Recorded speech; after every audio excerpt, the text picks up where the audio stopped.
तो कल हम सभी ने 3 मुरलियाँ रात को अध्ययन की हैं। 24 जून की मुरली, 25 की और 29 तारीख की। ठीक है, तो इन मुरलियों का, क्योंकि मुरलियाँ बहुत छोटी छोटी हैं, तो कुछ पॉइंट्स के अंदर ही, पहली मुरली 2 पॉइंट के अंदर ही पूरी हो जाती है, फिर ये 4 पॉइंट के अंदर, ये 4 पॉइंट के अंदर, ये इनके कीवर्ड्स हैं। मुरली पूरी की पूरी इन कीवर्ड्स के ऊपर ही चल रही हैं, तो ये हम चिंतन करेंगे। तो पहली मुरली लेते हैं, सीधा मुरलियों पर आते हैं, फिर होमवर्क की बात कर लेंगे।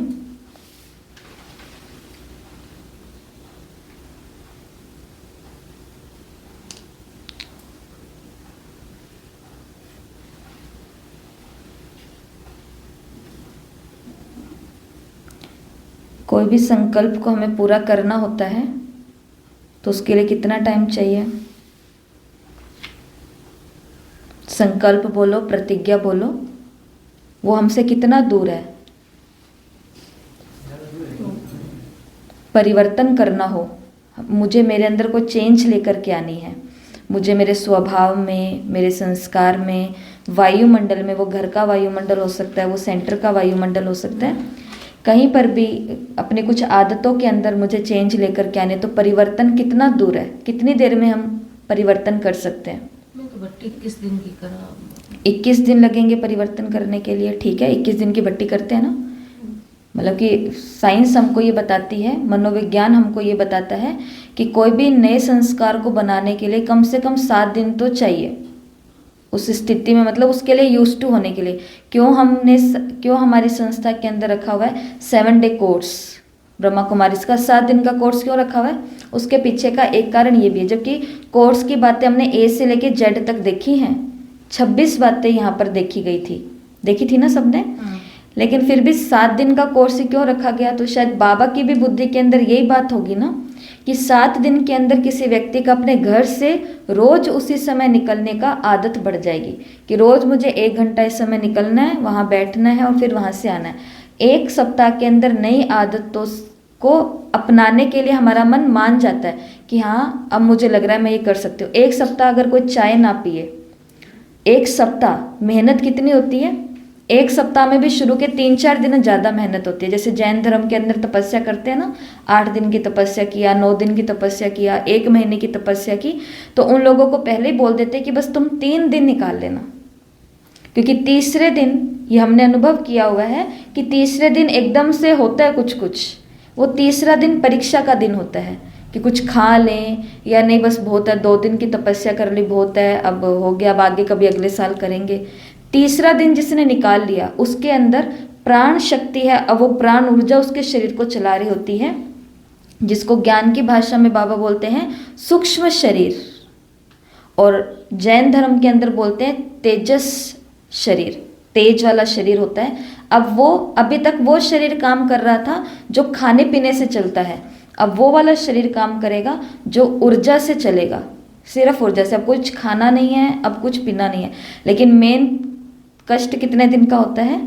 3 दिन। तो पहला दिन तो जोश में निकल जाता है लोग, दूसरे दिन फिर लोगों को भी बता देते हैं मैंने किया, तो लोग पूछते हैं ठीक हो, साता है, ठीक हो। तीसरा दिन आता है, अब ढिंडोरा भी पीट दिया कि मेरे तो भाव है 8 करने के, मेरे तो भाव है 9 दिन तपस्या करने के, पर तीसरा दिन पेपर का। इसी प्रकार से किसी को बोला जाए कि आपको चाय नहीं पीना है 7 दिन तक, तो 2 या तीसरे दिन, पहला दिन तो जोश है, अगले दिन थोड़ा थोड़ा माथा दुखने लग जाएगा, वो टाइम आएगा तब। तीसरे दिन तो बहुत ही कुछ होने लग जाएगा, और शायद हम पी भी लेंगे दूसरे और तीसरे दिन तो, कि कोई बात नहीं, एक बारी तो चलता है, मैं तो 4 बारी पीती हूँ ना, एक बारी तो चलता है। ठीक है, लेकिन जिसने 7 दिन कर लिया, तो 7 दिन के अंदर हमारे दिमाग के अंदर पाथवेज बनने शुरू हो जाते हैं कि मतलब कर सकती हूँ, थोड़ा सा हौसला आ गया। फिर बोलते हैं कि अगर उसको आपको आदत बनाना है तो आप 21 दिन वो लगातार करो।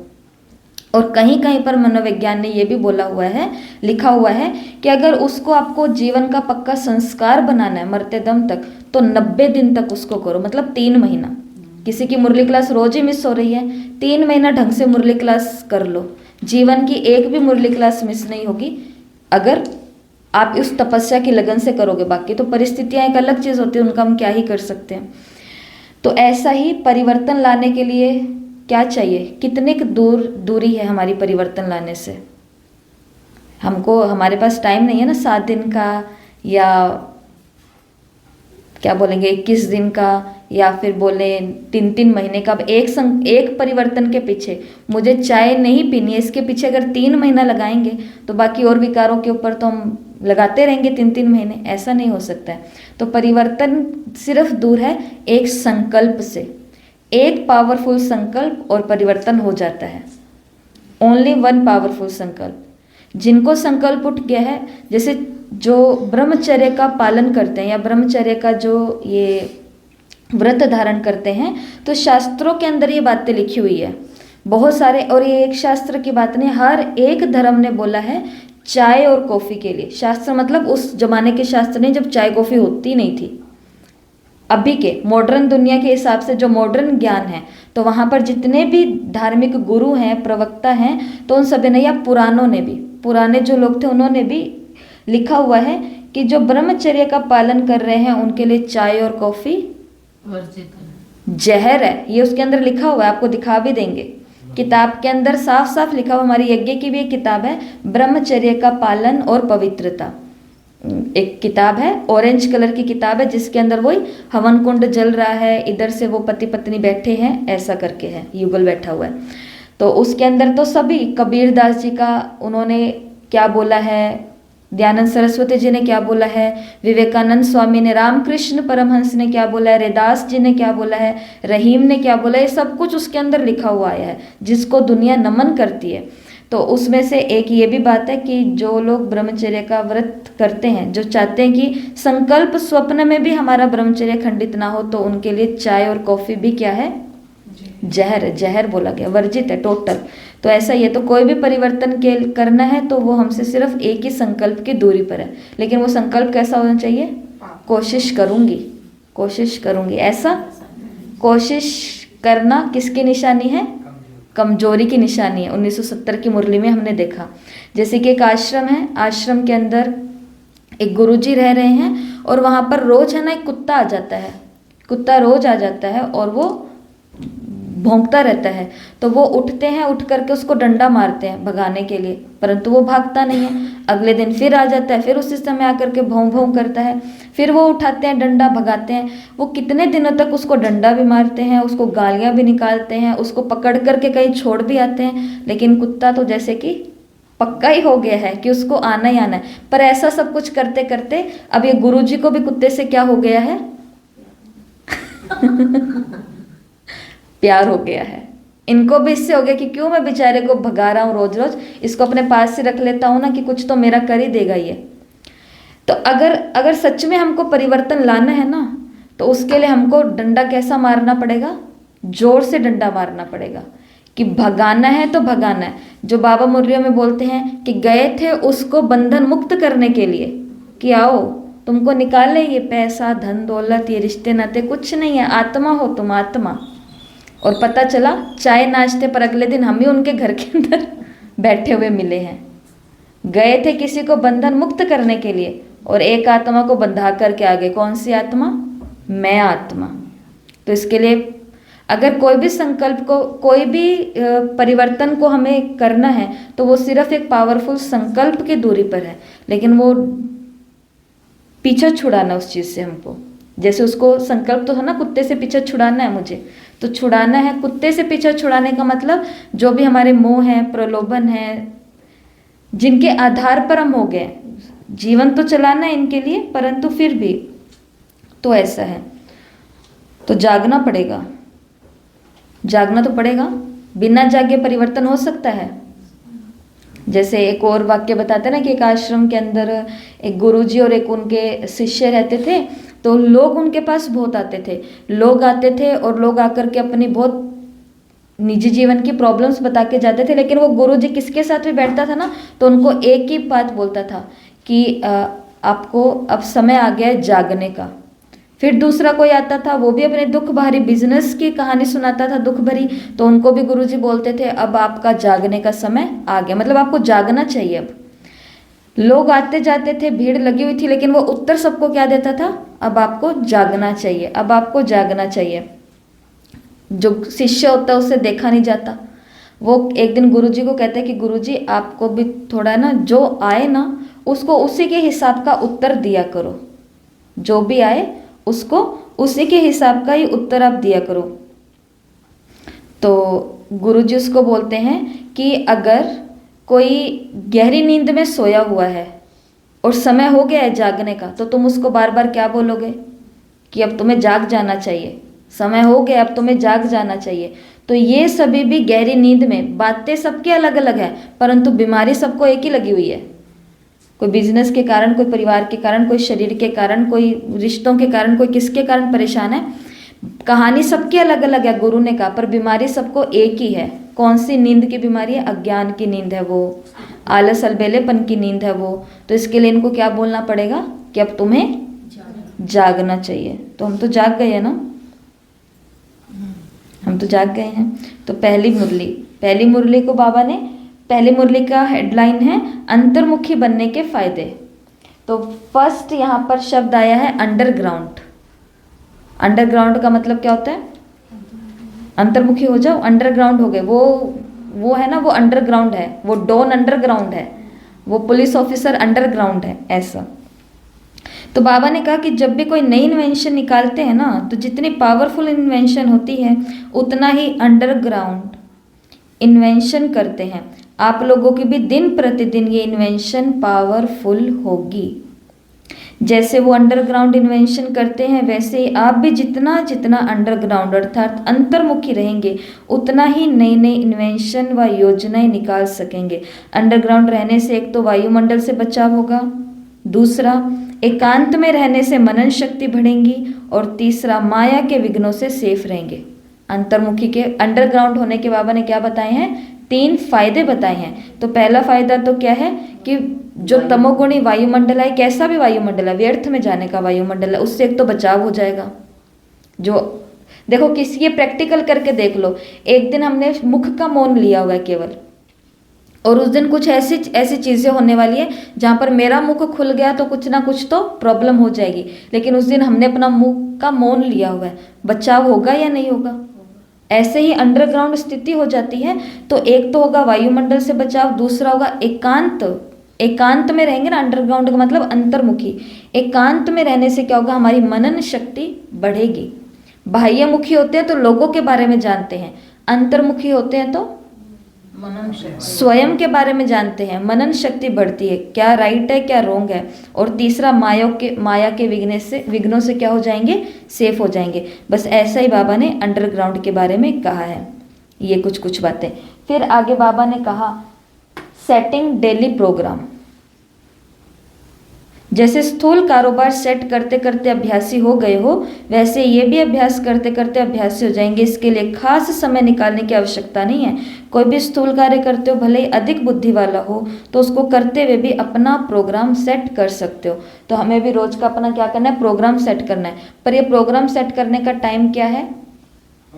अमृत वेला। और इसके लिए हमको 10 मिनट नहीं देने हैं, 1 मिनट के अंदर हम अपना पूरा प्रोग्राम सेट कर सकते हैं। जैसे कल वो एक बहन बता रहे थे ना कि मेरा तो सारा टाइम फिक्स है, कितने बजे होमवर्क करना है, इतने बजे घर का ये काम करना है, इतने बजे भोजन इनको देना है, ये करना है, वो करना है, वो करना है, और इतने घंटे मेरे को पढ़ाई करनी। माता है वो, मतलब जैसे आप लोगों ने प्लानिंग की हुई है। तो ऐसे ही सुबह सुबह अमृत वेले बाबा ने कहा 1 मिनट के अंदर हम क्या कर सकते हैं? पूरे दिन की प्रोग्राम की सेटिंग कर सकते हैं। इसके अब इतने बजे मेरे को अब ये उठना है, वॉशरूम जाना है, फिर ये बनाना है, फिर क्लास, फिर ये, फिर आना है, फिर ये करना है, फिर होमवर्क का टाइम, फिर रात को 8 से 8:30 बजे 3 मुरलियाँ भी पढ़नी है, फिर रात को ऐसे ऐसे करना और फिर सो जाना है चार्ट दे करके। तो क्या करनी होती है अपनी? बाबा ने कहा जैसे वो लोग अपने हर एक सेकंड का प्रोग्राम बनाते हैं, ऐसे हमारे पास भी अपना हर कोई भी सेकंड बाबा ने कहा हमारा व्यर्थ ना चला जाए। बस प्रोग्राम इसलिए बनानी। ये देखो लिखा हुआ है, क्या कहा है बाबा ने? उन्हों का एक सेकंड प्रोग्राम बुक होता है। आप तो श्रेष्ठ आत्माएं हो, तो आपका भी प्रोग्राम सेट होना चाहिए। ऐसे नहीं कि जा रहे थे कहीं और, मिल गया बीच में कोई और निकल गए कहीं और, ऐसा नहीं होना चाहिए। तो ये स्थूल बातें नहीं है कहीं और जाने की। कई हैं वो कहते हैं हम तो घर से बाहर भी नहीं निकलते, ये बात संकल्पों की है। बैठे थे योग करने, बुद्धि में आ गई ये चिंता, योग करते करते वो चिंता में डूब गए और चिंता लेते लेते खर्राटे भरने लग गए हैं। नींद आ गई ना? तो बताओ, तो करने क्या गए थे और करने क्या लगे? लेकिन जिसका प्रोग्राम सेट होता है वो ऐसे कर सकता है? वो नहीं कर सकता। उनको पता होता है कि आज मेरा पूरा दिन ऐसे बिजी रहेगा, शाम को ये नहीं करना, पर रात को ये करना है, फिर ये करना है, फिर ये करना है। प्रोग्राम सेट, ताकि कोई चीज़ अपसेट भी ना हो। अपसेट कब नहीं होगी? जब हमारा सेकंड का प्रोग्राम फिक्स होगा। और प्रोग्राम किसका बनाना है? स्थिति का प्रोग्राम बनाना है। टाइम का प्रोग्राम तो बनेगा ही बनेगा, लेकिन उसके साथ में स्थिति का प्रोग्राम बनेगा। बस छोटी सी मुरली। इसलिए बाबा ने कहा बिना प्रोग्राम के होता क्या है, नुकसान बताया बाबा ने यहाँ पे। जैसे इसके अंडरग्राउंड के फायदे बता दिए। क्या क्या फायदे बताए? एक तो वायुमंडल से बच जाएंगे, दूसरा एकांत में रहेंगे तो मनन शक्ति बढ़ेगी, और तीसरा माया के विघ्नों से सेफ हो जाएंगे। 3 फायदे बताए। इसके बाबा ने 2 नुकसान बताए कि अगर प्रोग्राम हम अपना सेट नहीं रखते हैं ना, तो इससे क्या होता है, फिर कोई भी बात आएंगी तो स्थिति ऊपर नीचे होती रहती है, सेट नहीं होती है। प्रोग्राम सेट नहीं है हमारा तो स्थिति क्या होती रहेगी? ऊपर नीचे, अपसेट रहेगी, मतलब सेट नहीं होगी। ये मुरली पूरी हो गई है 2 पॉइंट में। तो पहली मुरली में कौन सी 2 बातें कही? अंडरग्राउंड और एकांत।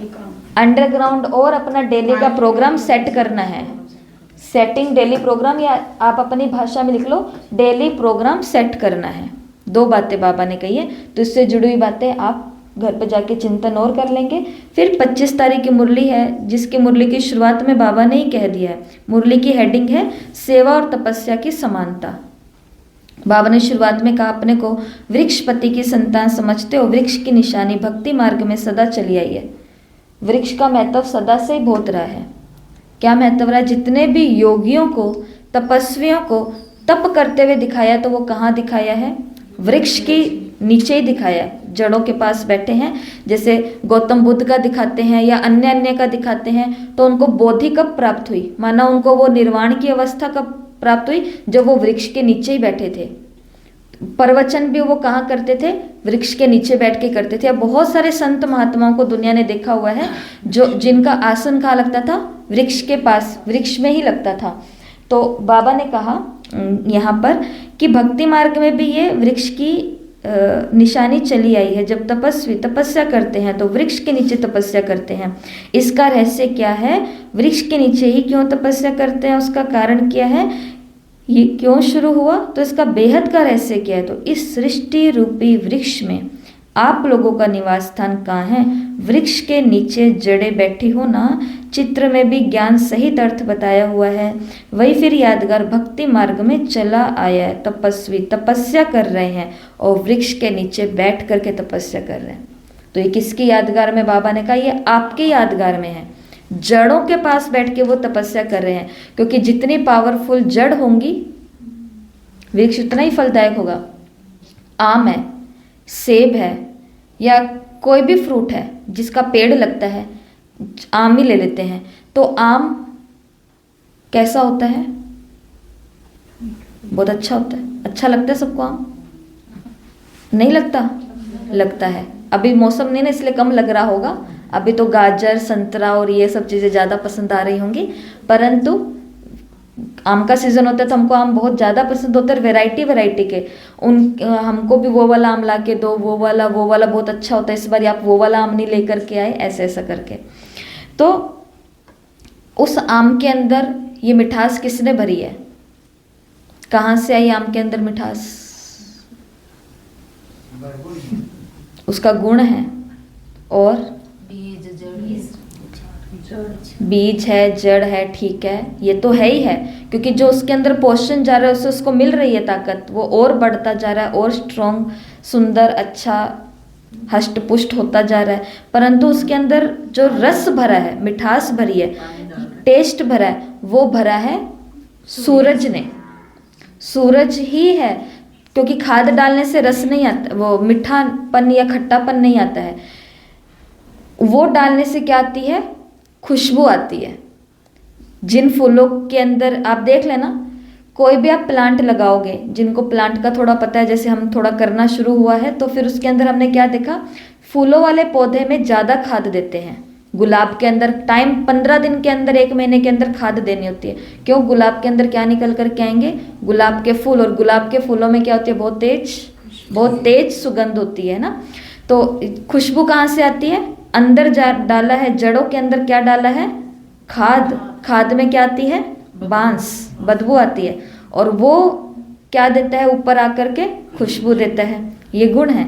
सूरज गर्मी दे रहा है, लेकिन उसी सूरज की गर्मी से फल के अंदर क्या आ रहा है? खट्टापन, मीठापन, रस और ये सब चीजें आ रही है, कलर आ रहे हैं। फूलों का रंग कहाँ से आता है? वहां से आता है, सूरज से आता है। तो मतलब ये तो गुप्त है ना, दाता। तो ऐसे ही बाबा ने कहा जड़ें क्या होती है? गुप्त होती हैं। तो हम कौन है? मास्टर वृक्षपति हैं। कहाँ रहना है हमें? जड़ों में। जैसे हम होंगे वैसे पूरा का पूरा वृक्ष बन जाएगा। जैसे हम होंगे वैसे पूरा का पूरा वृक्ष बन जाएगा। इसलिए बाबा ने कहा भक्ति मार्ग में ये यादगार बनती है। वृक्ष के नीचे बैठेंगे तो ना चाहते भी फल, फूल, पत्तों आदि सबकी तरफ अटेंशन जाता है। तो ये है कल्प वृक्ष के नीचे फाउंडेशन में आप बैठे हुए। तो ऐसे ऐसे बाबा ने बोला। फिर आगे मुरली के अंदर बाबा कंबाइंड का बोलते हैं कि दो चीज़ों को साथ में रखना है। किन 2 चीज़ों को साथ में रखना है?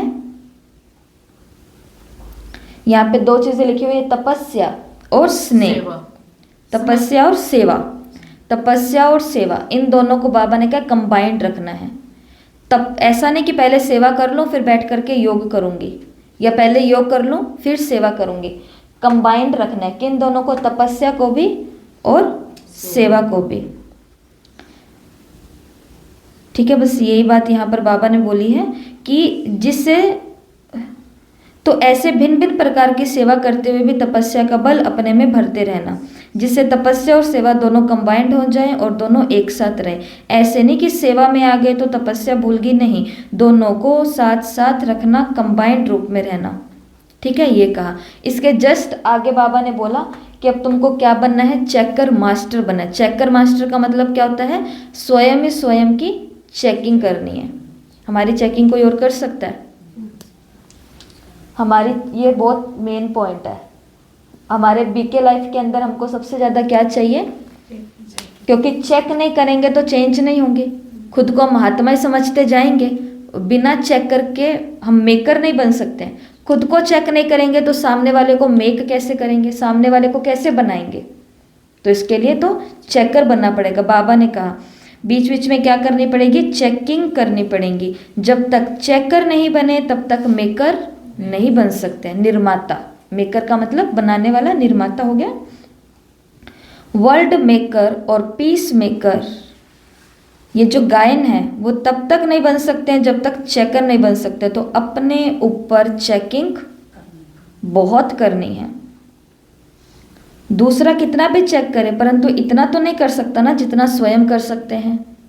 दूसरा कह रहा बहुत बहुत पुरुषार्थ करते हो पर वो तो हम जानते हैं ना हम कितना पुरुषार्थ करते हैं। तो इसके लिए तो पहली बात बाबा ने क्या कही? तुम क्या हो? मास्टर वृक्षपति हो। कहाँ बैठे हैं? कल्प वृक्ष की जड़ों में बैठे हैं, जिसका यादगार भक्ति के अंदर भी तपस्या के रूप में चला हुआ आ रहा है। और वृक्ष की जड़ें जितनी पावरफुल है, अंडरग्राउंड में है ना वो भी, उतना ही वृक्ष का पत्ता, फल, फूल भी वैसा ही होता है।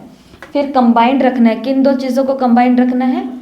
तपस्या और सेवा साथ साथ हो। घर का काम कर रहे हैं हम सब, अपना अपना लौकिक अलौकिक जो भी है, पर वो कर्म ही हमारा क्या बन जाए? योग बन जाए, तपस्या बन जाए। हम केवल झाड़ू नहीं निकाल रहे हैं, हम क्या कर रहे हैं? तप कर रहे हैं। झाड़ू तो घर में भी निकालते हैं, झाड़ू सेवा सेंटर, सेवा केंद्र पर भी निकालते हैं। अंतर होता है या नहीं अंतर होता है? क्यों?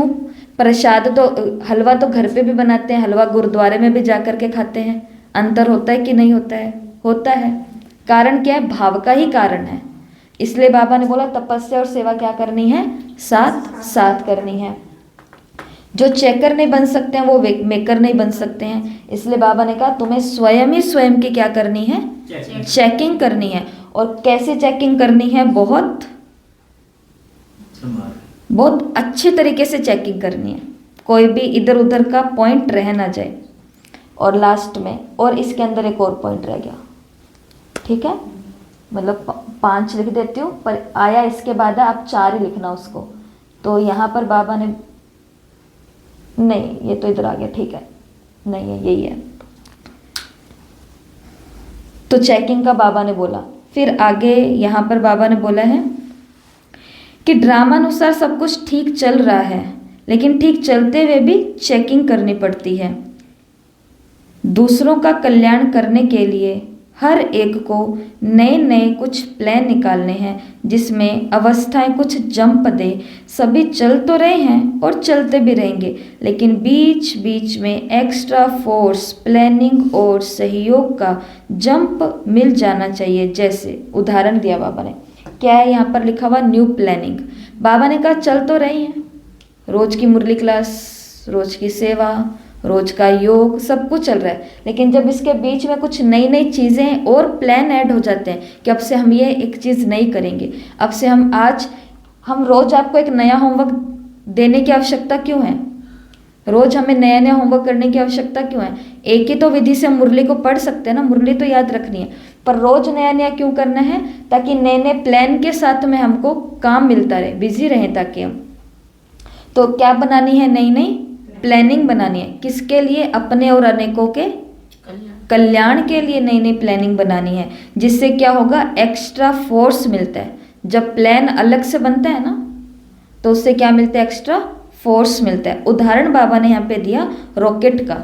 जैसे रॉकेट को भी अग्नि का फोर्स दिया जाता है, देखा है ना आपने, रॉकेट जब जाती है ऊपर तो पीछे से एकदम आग का उसको फोर्स दिया जाता है, तभी वो उड़ सकती है। ऐसे ही लाइट और माइट का फोर्स मिले, जिससे जंप लगा सके, इसके लिए एक्स्ट्रा फोर्स के सहयोग। तो आगे आगे बाबा ने ये सब बातें कही कि न्यू प्लानिंग बनानी है, नया नया प्लान बनाना है अपने और औरों के कल्याण के लिए, परंतु इस प्लान को रॉकेट की तरह उड़ाने के लिए, प्लान बनाने कौन से बड़ी बात है, कल से मैं ये करूँगी, कल से मैं ये करूँगी, परंतु वो कल कभी आता ही नहीं है। तो प्लान तो बनाया, लेकिन उस प्लान को रॉकेट की तरह उड़ाने के लिए पीछे फोर्स चाहिए, और फोर्स कौन सा चाहिए, लाइट और माइट।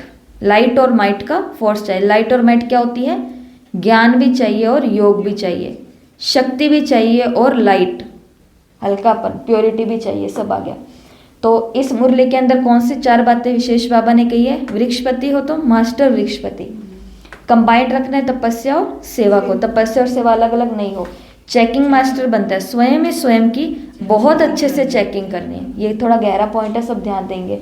और न्यू प्लान बनाने, वो भेड़ चाल से नहीं चलना है कि जहाँ पर सब जा रहे हैं हम भी वहीं पर ही जाएं, ऐसा नहीं, कुछ नया हमको फिर भी करते रहना है ना, ऐसा। फिर अगली मुरली आ गई है, तो ये मुरली पूरी हो गई। फिर अगली मुरली है लास्ट 29/6/71 की मुरली, और मुरली की हेडलाइन है नॉलेज की लाइट से पुरुषार्थ का मार्ग स्पष्ट। तो इस मुरली में बाबा ने सबसे पहले ये बात कही है कि वर्तमान समय पुरुषार्थ की प्राप्ति का लक्ष्य कौन सा है, तो सबने अलग अलग बताया। बाबा ने कहा फरिश्ता की मुख्य क्वालिफिकेशन क्या है, फरिश्ता बनने के लिए 2 क्वालिफिकेशन चाहिए। क्वालिफिकेशन क्या होती है, योग्यता, योग्यता बोलते हैं ना कि आपकी क्वालिफिकेशन क्या है, आपकी योग्यताएं क्या क्या है। तो हमें कौन सी क्वालिफिकेशन चाहिए, फरिश्ता की। और फरिश्ता क्वालिफिकेशन के अंदर भी 2 बाबा ने क्वालिफिकेशन बताई। फरिश्ता रूप को बनाने के लिए 2 क्वालिफिकेशन है, कौन सी, न्यू प्लानिंग को फोर्स देने वाली जो है लाइट और माइट, वही है इसकी 2 क्वालिफिकेशन, लाइट और माइट। मैं ये पढ़ के सुनाती हूँ आपको। फरिश्ता बनने के लिए 2 क्वालिफिकेशन कौन सी है, तो एक लाइट है और दूसरी माइट है, दोनों ही ज़रूरी है। लाइट और माइट दोनों ही फरिश्तेपन की लाइफ में स्पष्ट दिखाई दे, हमारे फरिश्तेपन की लाइफ में लाइट भी दिखाई दे और माइट भी दिखाई दे। लाइट प्राप्त करने के लिए विशेष कौन सी शक्ति चाहिए, तो शक्तियाँ तो बहुत है, लेकिन माइट रूप और लाइट रूप बनने के लिए एक एक अलग अलग गुण बताओ। तो एक है मनन और दूसरी है सहन शक्ति। डिटेल में बताया बाबा ने। फरिश्ता बनने के लिए 2 क्वालिफिकेशन चाहिए, कौन सी, एक लाइट और माइट। और लाइट और माइट रहेंगे, लाइट और माइट रहेंगे तब हम फरिश्ता लाइफ में रह सकते हैं, फरिश्ता लाइफ में रह सकते हैं। और इस लाइफ के लिए बाबा ने क्या बोला, कौन सा गुण या शक्ति चाहिए, तो मनन और दूसरा सहन शक्ति। मनन करने का गुण, चिंतन करना है ज्ञान का, मनन और चिंतन। सुबह तो मुरली पढ़ ली, अब सीधा रात को बैठेंगे तो ऐसा नहीं होता है, बीच बीच में क्या चलता रहे, अंदर ही अंदर कुछ ना कुछ मनन चलता रहे। तो ये है, ठीक है, ये क्लियर हो गया। तो दो बाबा ने बातें कही, एक तो मनन और दूसरा ये। फिर बाबा ने आगे बोला है कि तुमको नंबर 1 बिजनेसमैन बनना है। क्या बनना है? कौन बन सकता है नंबर 1 बिजनेसमैन? जो बिजी रहे। सहज तरीका बताओ, जो कल रात को आपने पढ़ा है कि नंबर 1 बिजनेस बनने के लिए सहज तरीका क्या है? अपने को बिजी रखने से ही नंबर 1 बिजनेसमैन बनेंगे। जो अपने को बिजी रखता है वो क्या बन जाता है? बिजनेसमैन। गोदरेज का नाम सुना है? गोदरेज का ताला बना था सबसे पहले, तो बनाने वाले का ये नाम ही था गोदरेज पूरा। तो ये कौन था? एक मुंबई का व्यक्ति था जो कि बहुत आम सा व्यक्ति था। ये सब लोग, ये जो टाटा, ये बड़े बड़े नाम हम सुनते हैं, टाटा तो नहीं बोल सकते, परंतु अंबानी और ये सब लोग जो हम नाम सुनते हैं, धीरू भाई अंबानी का नाम सुना है, MDH मसाला जो बनाते हैं उनका नाम हमने सुना है। तो ये सब लोग कौन थे? ये बहुत ही आम लोगों की तरह साधारण लोग थे। और कई लोग तो ऐसे महान इस धरती पर होकर गए हैं जो बिल्कुल फुटपाथ पर थे, बड़े बड़े बिजनेसमैन। उनको प्लान कहाँ से, न्यू प्लान उन्होंने कहाँ से जनरेट किया? उस फुटपाथ पर बैठे बैठे। जैसे अब्राहम लिंकन का बताते हैं कि वो इतनी बारी फेल हुआ और कहाँ स्ट्रीट लाइट के अंदर वो पढ़ता था, और किस लिए पढ़ता था? देश का राष्ट्रपति बनना है मुझे एक दिन, और बन गया। 17 बारी या कितनी बारी फेल होने के बाद में नेक्स्ट अटेम्प्ट, जब नेक्स्ट उन्होंने ट्राई किया तो वो बन गए। तो ऐसे ही तो इनका बताते हैं कि इनके मुंबई के अंदर बहुत, इनके आसपास के एरिया में चोरी होने लगी। तो इनको संकल्प आया कि मुझे एक ऐसा ताला बनाना चाहिए जिस ताले को कोई तोड़ ना पाए, और उन्होंने बना दिया विद प्लानिंग और ये सब चीज़ें, और बिजी रखा।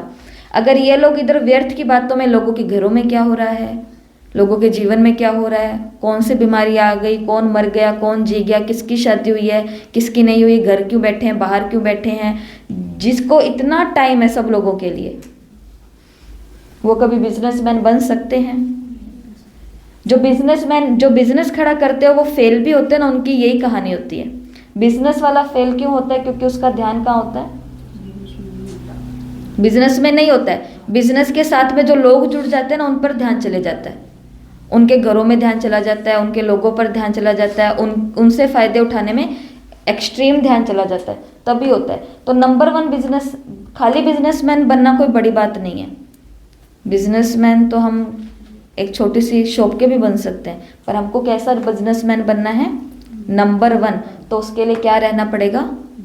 छोटा सा बिजनेसमैन बनने वाले को भी बिजी रहना पड़ता है, और हमको तो फिर कैसा बनना है? नंबर 1। और तरीका बाबा ने सिर्फ एक ही दिया है, कौन सा? बिजी रखो।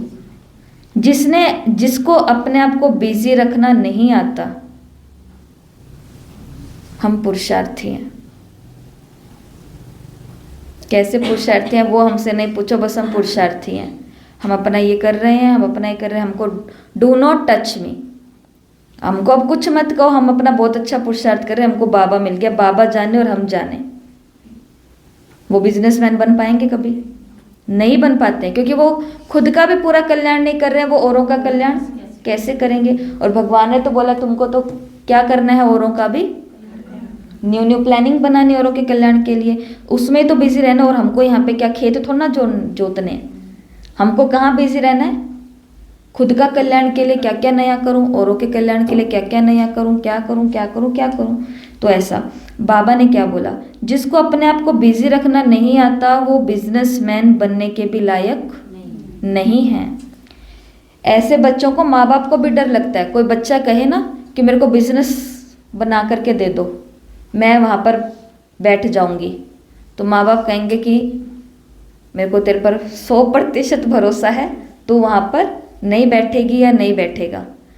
क्योंकि उनको पता है कि पूरा दिन तो इसका ध्यान मोबाइल में है, टीवी में है, दोस्तों में है, खाने पीने में है, और इसको 2 करोड़ का बिजनेस खड़ा करके दे दिया, जितने भी रुपए लगते होंगे पता नहीं, अलग अलग प्रकार का बिजनेस है।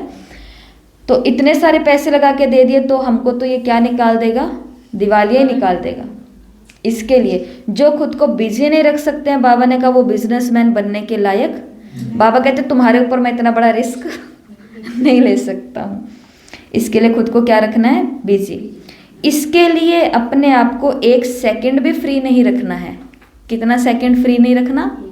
1 सेकंड भी। फ्री तो हम रहते हैं ना, टाइम तो हमारे पास बहुत है या नहीं है? बोलो, बहुत है। टाइम बहुत है जो हमारा ऐसे ही जा रहा है।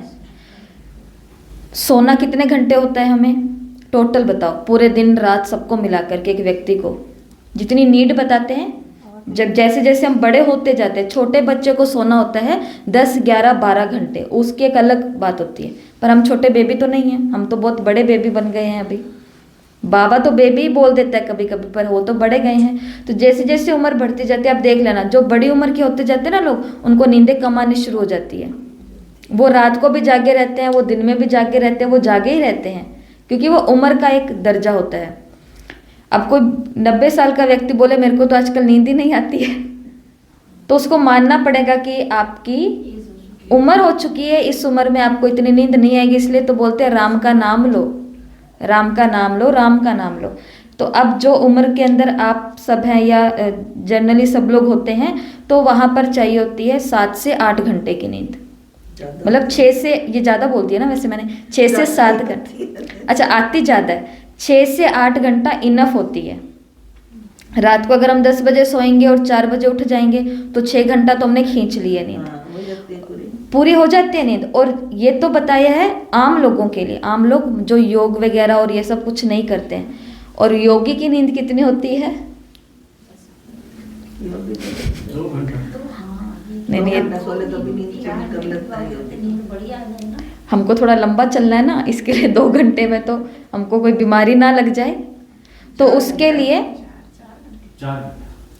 लिए तो यही समझो पूरे दिन के 6 घंटे काफ़ी है, जनरली लोगों के लिए भी और बीमारियों के हिसाब से देखा जाए। क्योंकि मैं यहाँ पर आज बोल दूंगी 4 घंटे, तो पता चले कि कल से कोई 4 घंटे ही सोने लग गया और परसों बीमार हो जाए, तो वो बोलेंगे कि आप बीमार क्यों हो गए, तो वो ये थोड़ी ना बताएंगे हम उसके कारण बीमार हो गए, वो बोल देंगे दीदी ने कहा था 4 घंटे सोना है। तो इसके लिए ऐसा नहीं है।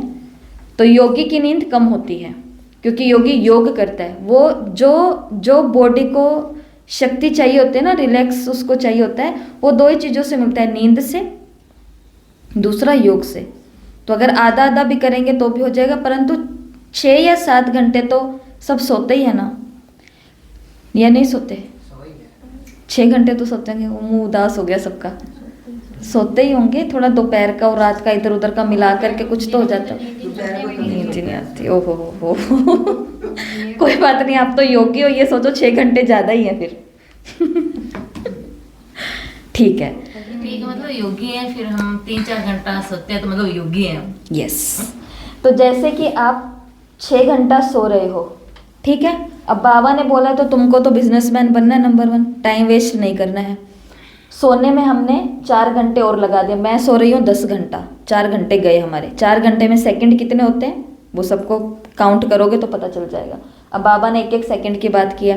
खाना खाने में हमको टाइम अच्छा लगाना चाहिए, जहाँ टाइम ज़्यादा लगाना चाहिए वहाँ पर टाइम हम कम लगाते हैं, जहाँ पर टाइम कम लगाना चाहिए वहाँ पर हम ज़्यादा लगा देते हैं, जहाँ पर हमको फुर कर करके निकल जाना चाहिए जिस आत्मा के आगे से, वहाँ पर हम स्टॉप लगा देते हैं।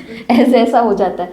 तो ये सोने की बात हो गई। ऐसे खाने का निकाल लो, या फिर खाने चाय पीने के लिए बैठे, वैसे तो चाय कॉफ़ी थोड़ा सा कम ही होना चाहिए, पर चाय जूस फ्रूट जो भी हैं, बैठते बैठते साथ में बातें भी शुरू हो गई हैं, टाइम गया।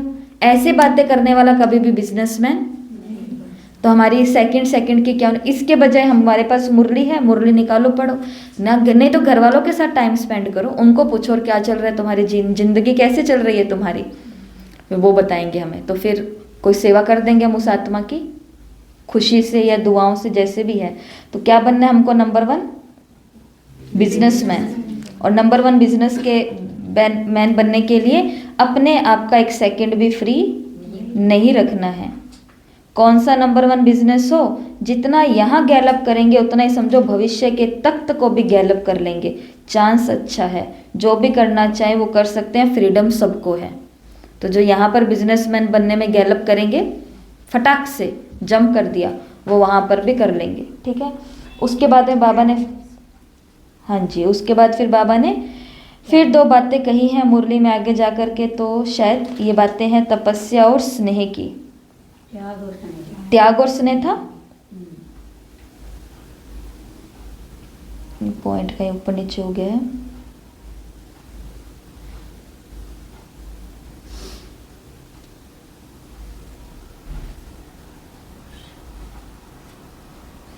तो बाबा ने कहा जब सर्विस पर निकले तो नॉलेज की शक्ति तो कम थी। ये बाबा ने शुरू का बताया दादियों का कि जब सेवा के लिए निकले सर्विस के लिए तो उस समय नॉलेज की शक्ति कम थी, दादियों के पास नॉलेज नहीं थी। अभी का तो सब नई नई बहनें और भाई है ना एजुकेटेड, तो उनके पास तो पहले से ही बहुत सारा ज्ञान होता है लौकिक दुनिया के हिसाब से भी, लेकिन उनके पास नॉलेज की शक्ति कम थी।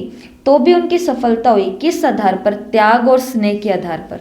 दादियों का त्याग, उनको दिखता था कि इनके पास तो कुछ है नहीं, ये तो रहती भी ऐसे हैं, ये तो खाती भी ऐसे हैं, ये तो कुछ भी नहीं है, और इनका प्यार भरपूर मतलब बहुत असीम। तो त्याग और स्नेह ने क्या करा दिया? सफलता मूर्त बना दिया। बुद्धि की लगन दिन रात बाबा और यज्ञ की तरफ थी। अपने पास कुछ आता था, ऐसे हमने बहुत फलों की कहानियां हमने सुनी हुई है दादियों की, घी की कहानियां हमने सुनी हुई है, अन्न की कहानियां सुनी हुई है कि खुद के पास आता था और वो कहाँ भेज देते थे? यज्ञ। चिंता किसकी लगी हुई है उनको? यज्ञ की चिंता, यज्ञ की चिंता, यज्ञ की चिंता। ऐसे हम खा कहाँ रहे हैं और चिंता हमको कहाँ की होनी चाहिए? यज्ञ की, यज्ञ की। तो ये त्यागी होता है ना। खुद का खाने के लिए भी पेट खाली है।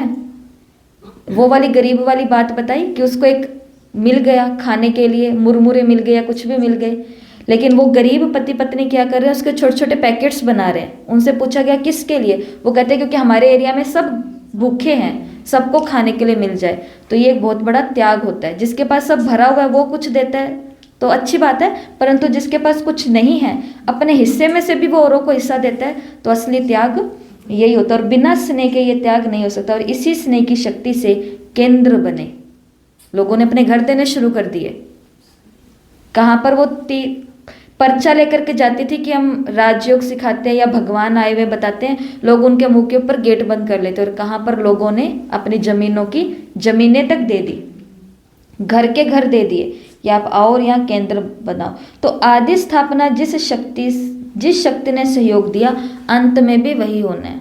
तो हमें भी अगर करना है तो क्या दो चीजें लानी पड़ेंगी? त्याग और स्नेह, त्याग और स्नेह। और लास्ट में बाबा ने कहा खुशी और खुमारी। फॉरेन वालों को भी लिख करके भेजना कि अब जैसे ईश्वर खुमारी और खुशी में रहते हो तो आगे बढ़ते जाओ, वैसे भी सदा खुशी और खुमारी में रहते सर्विस में सफल होते जाएंगे। विजय का तिलक लगा हुआ है। कोई को भी वारिस बनाओ तब शाबाश देंगे। अभी तक जो किया उसके लिए हर्षित है, वाह वाह है, वाह वाह का कार्य किया है। हर्षित इसलिए होते हैं क्योंकि खुमारी और खुशी अच्छी तरह से कायम रखी, अभी तक रिजल्ट बहुत अच्छी रही। तो कोई भी सर्विस को करने के लिए, सफलता को पाने के लिए बाबा ने सब बातें कही है। खुद का एक सेकंड भी फ्री नहीं रखना है, बिजी रहना है। त्याग और तपस्या करनी है तो सेवा होगी, केंद्र बने। बाबा ने उदाहरण दिया जो शुरुआत में हुआ वो अंत में भी होगा। फिर बाबा ने कहा कोई भी चीज़ को सफलता प्राप्त करने के लिए बाबा को चेहरे में क्या दिखाई देती है? खुमारी, नशा। नशा तो बता दिया ना कि ये क्या है? मधुशाला है। और ये ज्ञान मुरलियाँ क्या है? वो प्याला है। और हम सभी कौन हैं? रूहानी पियक्कड़, नशेड़ी। रूहानी है परंतु, ठीक है। और नशा भी कैसा करना है? नीट, बीच में कुछ भी मिक्स नहीं करना है, यही है बस सब कुछ। और संगठन है पूरा एकदम बढ़िया सा। तो ये खुमारी हो और खुशी हो तो सफलता मिलती जाएगी। बस यही है मुरलियाँ। अब घर जाके काम क्या करना है? ये पॉइंट्स आपने लिख लिए हैं, मुरली को फिर से उठाना है।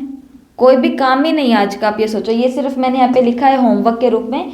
ब्रेन डंप, डंप का मतलब क्या होता है? साइकोलॉजी के अंदर बताते हैं कि कोई व्यक्ति जब अंदर घुट जाता है ना, बहुत भर जाता है, और कोई उसको, क्योंकि वो बताए किसको? क्योंकि जिनके साथ वो रह रहा है वही तो उसके असली दुश्मन है। वो उनको बता भी नहीं सकता है कि मैं क्यों परेशान हूँ, क्योंकि उनको बता दिया तो जितना वो जी रहा है उतना भी नहीं वो जी पाएगा। इसके लिए वो अपने अंदर ही अंदर उसने वो सब भरा हुआ है। तो साइकोलॉजी के अंदर क्या बताते हैं कि आप ऐसा कुछ पेपर रखो, चिट्स बनाओ, इसको बोलते हैं ब्रेन डंपिंग टेम्पलेट्स। टेम्पलेट्स का मतलब ऐसी फोटो है, मैं वो ग्रुप में भेजूंगी, आप देख लेना कि उसके अंदर कुछ भी ऐसे पेपर आप तैयार करके रखो। जो भी है, डंप का मतलब होता है सारा बाहर उडेल देना, जैसे उल्टी होती है ना, अंदर ही अंदर भर जाता है सब, और जब वो बाहर निकल जाता है सब, तो एकदम से उस आत्मा को क्या मिल जाती है, रिलैक्सेशन हो जाता है, राहत मिल जाती है कि चलो भाई निकल गया तो अच्छा हुआ। तो हमने भी अंदर बहुत कुछ भरा हुआ है, तो सबको क्या करना है, उडेल देना है, निकाल देना है। तो ये सिर्फ बताने के लिए किया कि ये मेथड क्यों होता है, ताकि जो हमने बहुत सारी चीज़ें अंदर भर करके रखी है, जो हमारे बदलने वाली है या जो हमने सहन किया है, जो भी है, उनकी टेक्निक होती है ब्रेन डंपिंग। तो ये इसलिए लिखा है ताकि ये आज का तो आपको सारा का सारा हो गया काम यहीं पर ही। घर पर आपको जाकर के अगर कोई करना चाहे तो वो क्या कर सकता है, एक बारी मुरली पढ़ लो, मुरली पढ़ लिया, थोड़ा अपना काम वाम करो, घर का चिंतन और करो इधर उधर, फिर उसके बाद में ये वाले पॉइंट्स को एक पेपर पर, जैसे कल आपने लिखा था 2 कॉलम बना करके कि इधर कीवर्ड्स लिख दिया और इधर डिटेल्स, तो आपको आज क्या करना है, ये जितने भी कीवर्ड्स है 2 4 4 8 और 2 10 हो गए ना, तो ये 10 कीवर्ड्स लिख लेना इधर। फिर इसके बारे में आपका खुद का क्या चिंतन है, मुरली में बाबा ने कहा वो तो आपको याद आएगा ही, पर प्लस में आपको भी इसके बारे में कुछ मनन शक्ति के आज लिए बाबा ने कहा ना, मनन शक्ति को थोड़ा जागृत करो। तो खुद सोचो कि अंडरग्राउंड का मतलब और क्या क्या हो सकता है, मुझे कहाँ कहाँ अंडरग्राउंड होना है, अंडरग्राउंड के फायदे क्या, अंडरग्राउंड के नुकसान क्या है। तो इसको बोलते हैं डंपिंग, कि आपके अंदर जो भरा वो निकालो। पर हम इसको पढ़ाई के लिए यूज़ कर रहे हैं ना इधर, तो इसके लिए हम इसको पढ़ाई के लिए यूज़ करेंगे। ये आपका ऑप्शनल है, करोगे तो आपको मज़ा आएगा, नहीं तो फिर काम इधर तैयार है। मुरली को आज 2 बारी पढ़ो, 3 बारी पढ़ो, 10 बारी पढ़ो, जितना आपका मन करे उतना पढ़ो, और घोट लो बिजनेसमैन कौन है, चेकिंग मास्टर कौन है, न्यू प्लानिंग कब बनानी होती है और इसको बनाने से क्या क्या फ़ायदे होते हैं, फरिश्ता कौन होता है, जो लाइट और माइट के साथ होता है वो फरिश्ता है, ठीक है, जिसकी लाइफ, फरिश्ता की लाइफ कैसी होती है, लाइट और माइट की होती है, ठीक है। ओम शांति।